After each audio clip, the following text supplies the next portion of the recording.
Hello, it's me, Ariza Gaming, and welcome back to another episode of Sandbox Showcase, the series where we talk about problems in Oxygen Not Included and how to fix them easily and efficiently. We're back with Gulpfish. I've learned a little bit more about Gulpfish since we did the last video. Please do watch that where I explain everything in detail. But we can get yet more active cooling and heat deletion out of the Gulpfish than we previously thought. There are some other mechanisms at play that we hadn't fully considered previously. So, at the moment, we're just looking at the previous setup again with Stinky using the metal refinery. We're dumping in cold polluted water from a cool slush geyser. We've got the fish actively hatching from their eggs in here and dunking themselves in this conductive room. Because the fish, the crux of this whole setup is the fish hatch at a temperature of minus 12.5 degrees C. So, because it's a fixed temperature, that can actively cool liquids if they're dunking into liquids hotter than that temperature. And what we did before is we set the tank temperature to 4 degrees C because that was as high as we could get it while the fish was still comfortable, at a comfortable breeding temperature. However, I've realized we don't actually have to have the fish at a comfortable breeding temperature.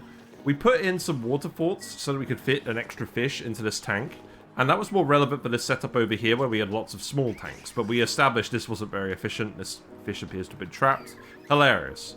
So I think this is the better approach overall. And we can improve this even further. Because if we increase the temperature up to 24 degrees, all we have to do to accommodate that uncomfortable body temperature, it's only a -1 happiness penalty. We can just remove a fish from this setup. So we can just take our critter sensor and we can set it to 11 instead of 12. And now the fish are really hot, but they're still happy enough that they're still breeding at the maximum rate of 2 eggs every 3 cycles. So this is great. And this is great for a number of reasons. A, it means we're able to get more active heat deletion per fish. And B, because of how the liquid thermal conductivity works with the fish, it's not based on the thermal conductivity of the liquid itself, it's based on the heat capacity and the temperature difference of the liquid. So we swapped out the ethanol from the previous video for some brine, because we can fit more in per tile, it has more heat capacity, that's great. And this means we can actually get more cooling than we thought out of the fish. Now, we did some calculations in the previous video, and we got to about sort of 80 kilograms per cycle worth of steel produced by this metal refinery per breeder fish, based on the amount of eggs they laid, the temperature of the fish, the temperature of the water, etc. Now, I think that may have actually been a bit of a lowball estimate. We ended up getting 900 kilograms over the course of 10 cycles. So that's about 90 kilograms per cycle. So that's good, right? The issue is, we also had a little bit of active cooling going on from the polluted water actually dumping in. It wasn't much because the difference between -10 and 4 degrees water worst case isn't huge. But it was contributing to some of that extra steel we got made. But the issue was, the fish weren't conducting their temperature very effectively up here. Not because of the tiles or because of the liquid, but because the liquid temperature was close to the temperature of the fish. So the actual rate at which the fish heated up was not very quick. Having the fish be as uncomfortably hot as possible without them literally scalding and starting to take health damage as soon as they get to 25 degrees C, that higher temperature range actually means that the fish heat up more quickly. And this leads on to another point. The fish don't only set their temperature to -12.5 degrees C when they hatch from their eggs as babies. They also reset the temperature when they convert from babies to adults, and this happens for every critter in the game, but it's very relevant for Gulpfish because they have a high mass and the starting temperature is so low. So if the temperature is hot enough that your babies actually conduct out all of their chill in the first 5 cycles of their lives, then you effectively get to double dip in the active cooling per fish because it resets when it becomes an adult. So, in theory, if it was actually working correctly, we could have doubled our heat deletion estimate to about 160 kilograms per cycle with the 4 degrees fish. But clearly we didn't get that. We only got 90 kilograms per cycle of steel. So we made a few other modifications to this setup just to account for the higher temperatures. I've put in a lot of temperature plates. You don't have to make these out of anything specific. It's really important that no tile of liquid ever gets above 25 degrees C, or even tiles of gas, to be honest, because if they do, the fish are going to start taking damage, and they don't heal over time. So you don't want that, because then your fish are going to die before they bleed all their heat out. It's not ideal. Or their chill out. We made a couple of other changes. So this tile here, where the pipe was radiant, conducting heat into the liquid, we've actually made it insulated now. So the heat from the metal refinery is going to get initially dumped into this metal tile instead, because that will more slowly transfer the heat over to this liquid here. The liquid will still be cold, and it will absorb the heat, but it won't be quick enough to actually get the fish above 25 degrees C in here. And then the rest of the heat gets bled out into these tiles as well, and that's all well and good. So that's a change we made. We also reduced the critter sensor count by 1, and we shifted it over to this side. So it's right next to the sensor. And then the thermo sensor, we've shifted it onto this tile, because this is more representative of the mean temperature of the liquid after all of the coolant is running through the piping. See here, it's nice and insulated in that tile. And then the metal tile gets hot, and the brine tile stays relatively cold. So that A, simplifies the automation, and B, makes it more representative of the actual liquid temperature. And that doesn't matter so much for the previous setup, but it does here, because we can't let the fish get above 25C under any circumstance. Also, I moved the liquid vent just so that we actually have the polluted water one level higher in the tank. This just ensures that the goldfish can always draw in polluted water, whatever tile they're on in the tank. They can even actually draw it from this tile. So, yeah, now we're getting the full throughput of ice, the full throughput of polluted water to water conversion for each goldfish. So that's a bit more efficient. And, yeah, so with all these changes, let's just run through the maths quickly of what we would actually expect. I started running this save on cycle 115. We've already built up, like, over a ton of steel in just a couple of cycles. So you can see we're already having a much bigger impact on how much heat we're deleting with this setup.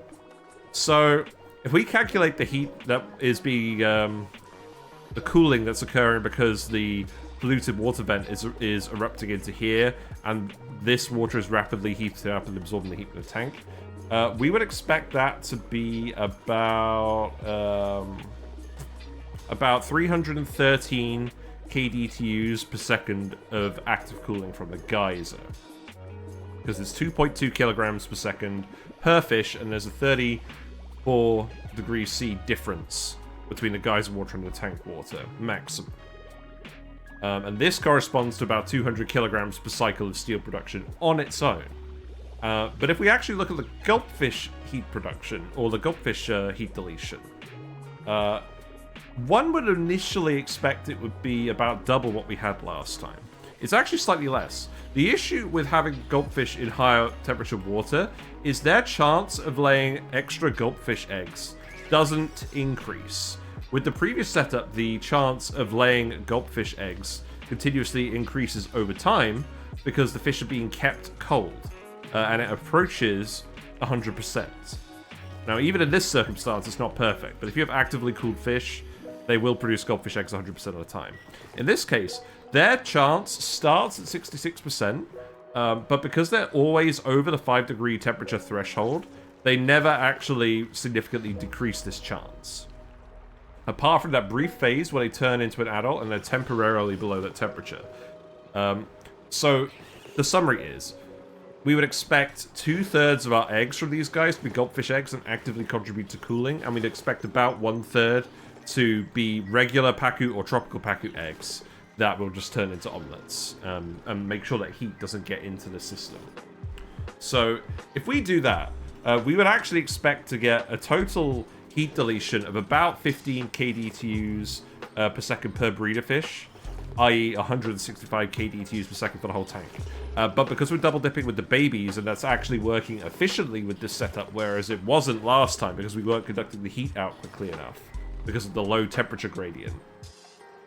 The actual effective heat deletion we would expect is about 330 kDTUs from 11 breeder fish and all of their offspring, which would correspond to about 212 kilograms per cycle of steel production.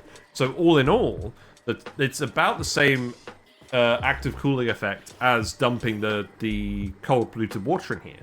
So we're effectively doubling the cooling effect of this cold geyser by using the Gulp fish. Whereas before, I suspect actually the geyser was doing a lot of the work, and because the temperature gradient was low, the fish weren't doing as much. But in this case, now I think we would expect about 400 kilograms per cycle of steel production. So we're going to leave this until cycles, say, 125, and maybe 135. We're going to leave this for a while, just to make sure we get like a full generation of Gulp fish. In reality, the fish will have different birth dates, and you'll have a mix of adults and babies in here. Our population is kind of homogenous just because of how we set up the experiment. So we have periods where there's lots of fish hatching and lots of active cooling going on over here. And then we have periods where they're all eggs and there's not a lot of active cooling from the fish themselves. So we'll leave it for 20 cycles. We'll come back on cycle 135 and we'll see how much steel we've actually made. So, we're back. It's been about 20 cycles. How much steel have we made? We've actually made 6.7 tons of steel with this combined setup in 20 cycles. That's not quite as high as our estimate, but that's still pretty good. And it's substantially more than we had last time. Last time we had 900 kilograms in 10 cycles.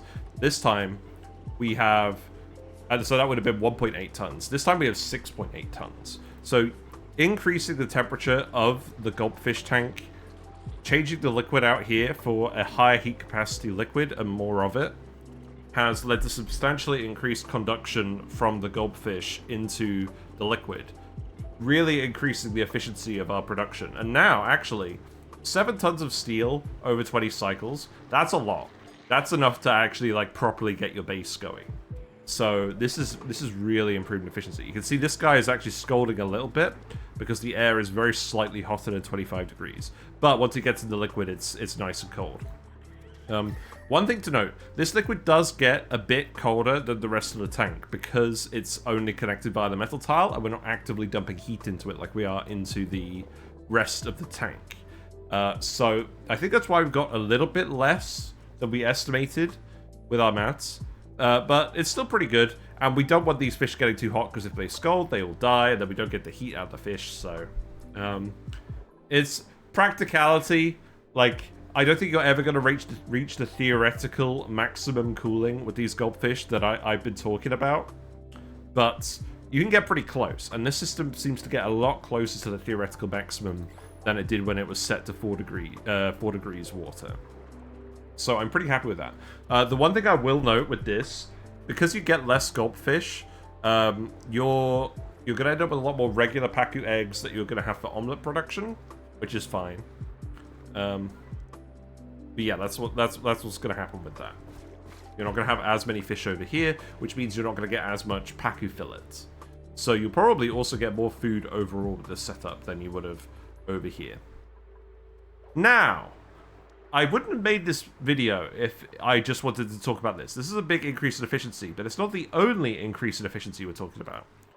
I alluded to it a little bit earlier when I was talking about the fish converting the polluted water into regular water. Let's see if we can find an adult, because they're not actually... They're all babies. Okay, no, we found one. Okay, so this adult here. The key point... The water that comes out of the fish is the temperature of the fish. Now, in an established tank setup like this with your breeder fish, the temperature of the fish is going to be the temperature of the tank, more or less.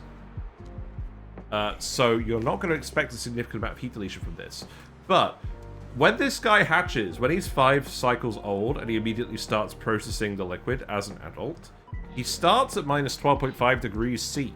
So even though he's in 24 degrees polluted water, the water that comes out of the fish is minus 12.5 degrees C. And granted, it immediately heats up because of the environment. It doesn't turn into ice.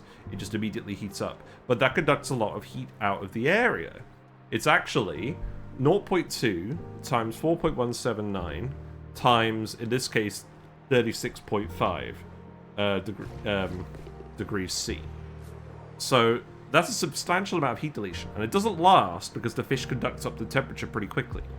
But what if I told you there was a way to actually get it so that the polluted water doesn't conduct temperature with the output water? Because hypothetically, if you had 120 degrees C polluted water and the gulpfish was kept in, say, minus 12.5 degrees liquid, it would produce the ice.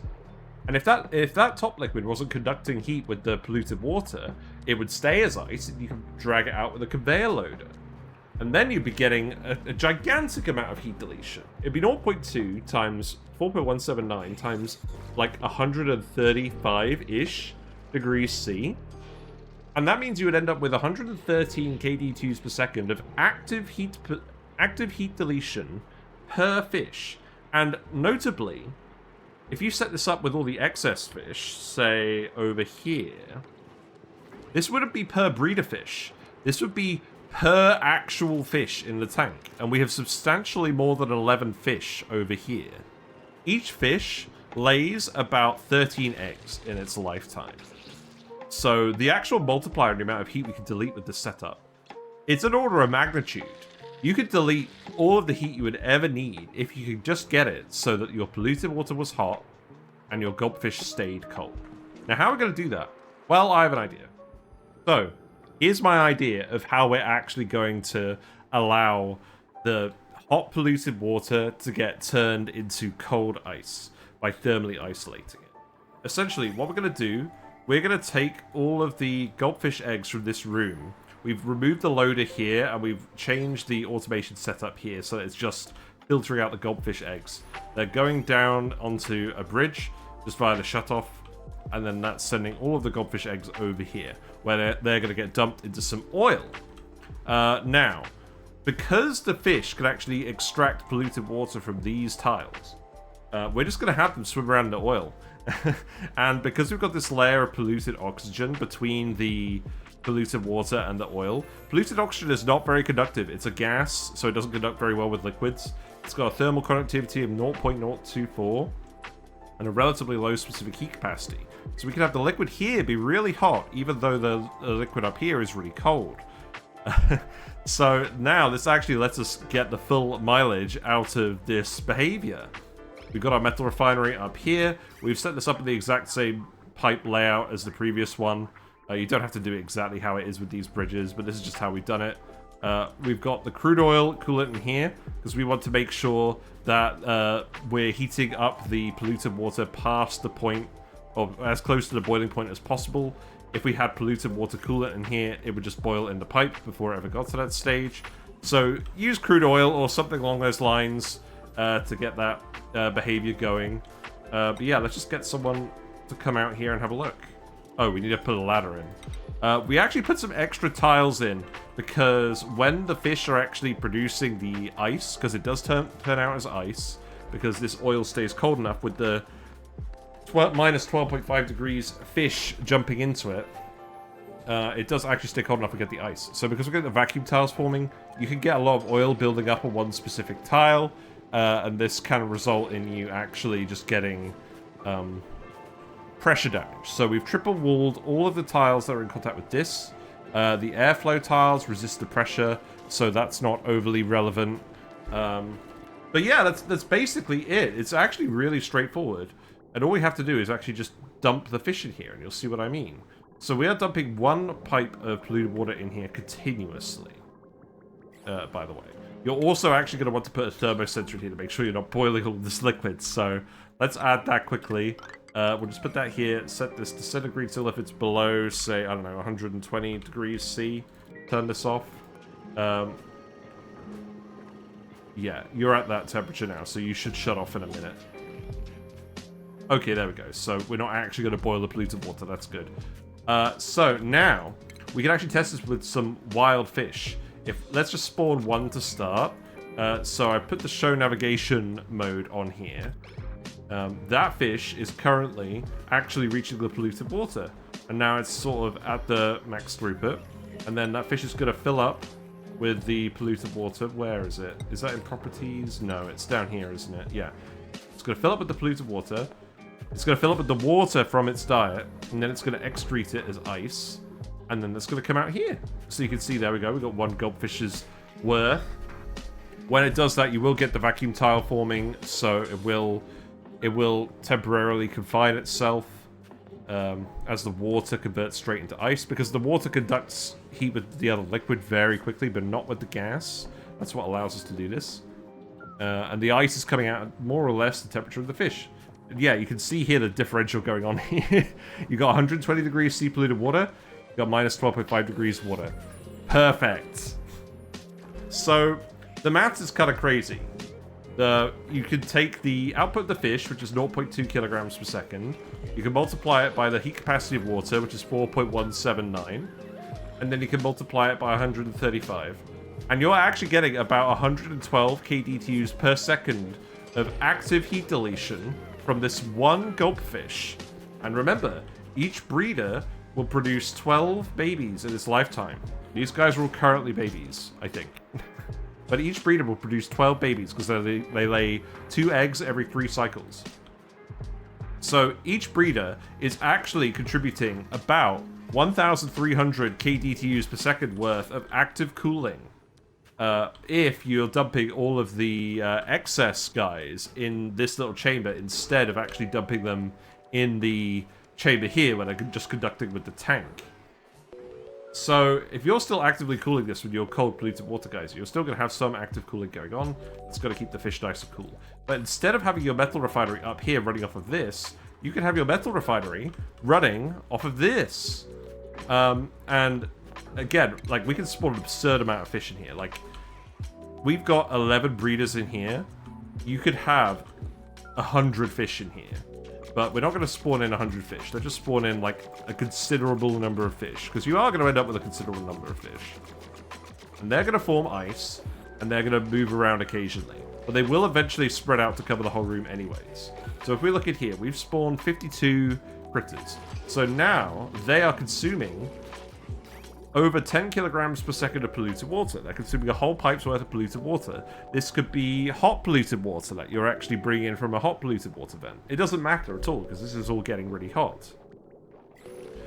They're converting it all into ice. And every single one of these fish is deleting this 135 degrees C of heat from their output. So now, we're going to start seeing a massive amount of ice production from this boiling polluted water. And, again, we know that the metal refinery, if it's running continuously, is producing about 2,340 kDTUs per second of heat to convert the iron into steel. We only need a couple of breeder fish to actually achieve that heat deletion. We could run 4 metal refineries continuously off of this number, off of the number of breeder fish that we have in this tank. We could run 4 metal refineries, and it would actually delete all of the heat from them. We'd have to run it into the pipe, and we'd have to make sure that it's actually conducting the heat out of the oil. We can see it's actually happening pretty quickly. So what you could even do is you could take each pipe and just run it through one tile at a time. And you can just snake off all of your metal refineries and run them through like that, and then just loop them back. And then you'd probably have to pump in multiple pipes worth of polluted water to do this. If you have multiple polluted water geysers, that's great. If you don't, maybe you have a load of carbon skimmers. Maybe you have decontamination showers set up for your dupes. You can take all of this ice and you can recirculate that into something else to melt that back into water that you can pollute again. But the reality is, this is deleting so much heat, it's not actually constrained by the thermal dynamics like it is over here. It's constrained by how much polluted water you have for the gulpfish to filter. Even a small breeder tank about this size will produce enough cooling from the excess gulpfish to run your metal refinery continuously. So if you have enough polluted water to filter, and even a modestly sized fish tank like this, you can fit more heat deletion in per tile than you would with steam turbines, and that's nuts. It's nuts that we're even considering using something other than steam turbines for heat deletion, because steam turbines actively produce heat. They actively produce power, but if you actually have enough power to run everything in your base, you can fit more cooling per square meter into tiles with gulpfish in them, with a setup like this, because the gulpfish could just keep stacking up forever. They literally can. And yeah, you've got some pressure damage things that you need to deal with by having some triple walled tiles in here. But it's really not a big issue. This is just a visual effect on the vent, by the way. Don't get concerned. But yeah. Let's have a look at some of these gulp fish. So they temporarily... Hold on. Yeah, you can see generally they're still all at the same temperature. They're still minus 12.2 degrees. Some of them are flashing hot for a minute, but that's just because they're in the ice. They're in the water when it converts, and then they temporarily look like they're scalding. They're not actually getting hot. It's kind of wild. Like, if we pause this now and we actually run through them, like if we run through them with shift, they're all the same temperature. None of them are significantly hotter than the others. It's actually kind of wild.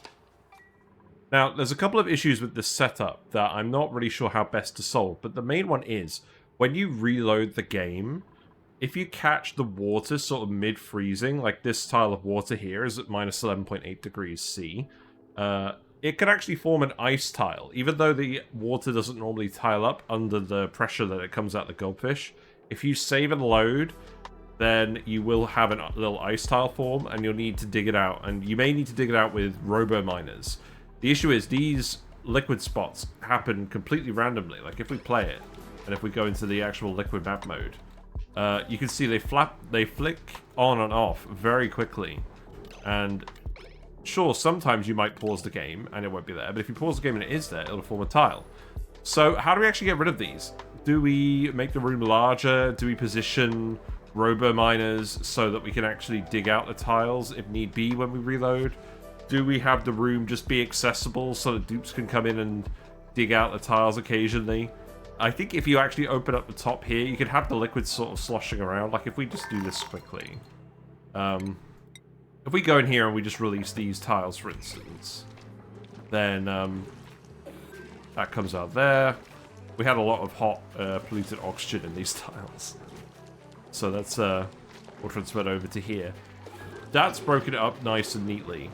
But the issue is, again, if we just catch it at a moment like, say, this, these tiles are going to freeze up again if you save and if you load. And I feel like it doesn't really matter where you position your robo miners. If there's enough fish in the tank, they'll be making the water bubble up enough in such random ways that eventually you'll get caught off guard.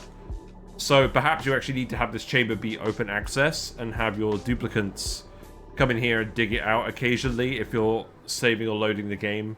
But that's not really ideal from a design solution point of view. The other thing you do need to do, you do need to limit the amount of critters in this room. Because if you have too many goldfish in here, they'll consume the polluted water faster than you can supply it. And if the gas gets released from these tiles, and you don't have any liquid down here, then you could cause stuff to overheat depending on how you set up your heat source. So, yeah. Maybe making the room a little bit bigger, maybe putting like a little critter sensor in it, and plugging in a wire and setting it to say send green to lift below 50 critters might be a decent idea. But I'm not really sure what the overall best solution is, because you'd have to monitor this to depending on what your water source is. At the moment, we're assuming that we have a full pipe of polluted water coming in. But if that gets interrupted for some reason and you've still got more fish in here, they'll still consume all of this liquid. And I'm not really sure what the best catch-all solution is to this, but we're going to solve this problem when we actually tackle this on Twitch. I just wanted to do the video today to talk about the overall concept. It seems like a really powerful concept with only a couple of minor issues getting in the way of it actually being really powerful to use. So that's where I'm going to leave it for now, and we will look into this more in future. It seems too powerful to ignore. So yeah, this is... I realize we've now spent about an hour talking about using the breeders to cool things. The reality is, if you want the cooling done, you don't actually need to do the cooling with the breeders. You do the cooling with the excess fish, and you feed them the polluted water. Now, one thing I would say is, the cooling from the breeders does not depend on the polluted water coming in. In this case, we're just sending in enough polluted water to replace what the breeders are filtering, which is not a lot. And if you have enough breeders, you don't even have to have the breeders filtering the water to get the heat deletion from the eggs. We have them doing that in this case because it's convenient for us. But what you could actually do is you could have this all in oil, and it wouldn't make a huge amount of difference to the heat being deleted. by the fish just being naturally colder than the liquid in the tank. Where you want your actual filtering fish to go is you want them to be the miserable non-breeder fish in here, filtering out whatever polluted water you've got in a setup like this, where it's separated with these gas tiles, and then you're actively deleting way more heat with them, because the temperature differential is as high as it could possibly be. And yeah, that's the basic principle of everything. You could have some water filtration in here if you want, but if you really want to max out your heat deletion, just shove it in here. Shove your metal refinery in here. This hasn't actually been bad at getting some heat deleted in your base, but you could just do this instead. It's so powerful, and that's basically why I wanted to make the video. But let me know in the comments, have you ever done this with gulpfish? I have not seen anyone do this with gulpfish, superheat polluted water, and then get the gulpfish to convert it into ice. It seems really powerful, and once we've actually colonized the tungsten volcano on our current Twitch run, we are going to go back to Oasis. We're going to do Oasis without steam turbines. We're going to set up a big base with lots of industry without any steam turbines, just based off of gulpfish heat deletion. And maybe a few other tricks that we've covered in previous videos, but mostly just this. This is by far the most efficient heat deletion method we have access to other than steam turbines. Yeah, let me know if you've done this, or if you've seen anyone else do this. And we'll be back soon with more videos on Paku. I actually have 2 videos left on Paku, and those videos are actually tied to the DLC content of the Prehistoric Planet Pack. We're going to talk about the seacomb leaves, and we're going to talk about the jawbones, because they're both very powerful, and they both recontextualize Paku's yet again into an even more powerful tool. Real duplicates. So take care, everyone, and I'll see you soon. Bye for now. Whiskers sends thanks to the following Twitch subscribers and YouTube members: 999999999, Ayla Ivo, El Cotto, Lagbot 30,000, Neo Deus Machina, Quantum Zari, Stinger's Playground, Sweet Danger Kitty, Uglavisk, User 4101, and Christian Nielsen 9363.